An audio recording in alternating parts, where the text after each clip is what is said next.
Ask मुफ्ती तारिक मसूद। क्या शरीफ शौहर बीवी से दबा रहता है? हामिद रिज़ा पाक पतन। क्या ये हदीस है कि इज़्ज़तदार आदमी बीवी से दबा हुआ रहता है और औरत पर रोब सिवाय कमीने आदमी के किसी का नहीं होता?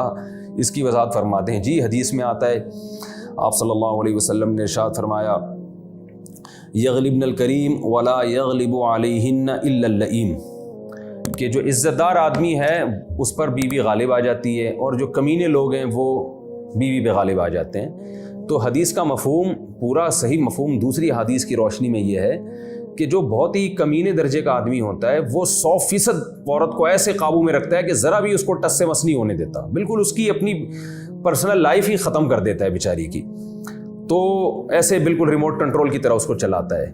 तो ये इंसान के कमीने होने की माजरत के साथ यानी दलील है कि भाई थोड़ा सा अपने इख्तियारात का हर वक्त फ़ायदा उठाना और चंगेज़ खान बन के रहना ये कोई अच्छा काम नहीं है। इज़्ज़तदार आदमी क्या करता है कि भाई वो कुछ मुतालबात अपने दस्तबरदार हो जाता है उन मुतालबात से, ये सोच कर के ये कमज़ोर है, ये बेचारी मेरा क्या बिगाड़ लेगी।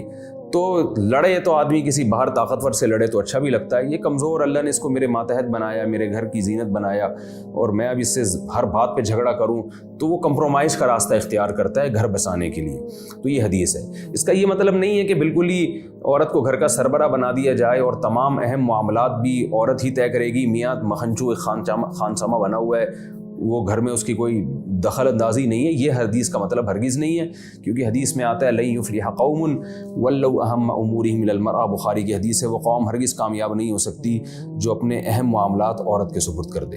तो अहम मामलात बहरहाल मर्द में अगर अल्लाह ने उसको शऊर और अक़ल दिया है तो वो अपने हाथ में रखने चाहिए और ज़ौजा को किसी हद तक अपना फर्माबरदार बना के रखना चाहिए।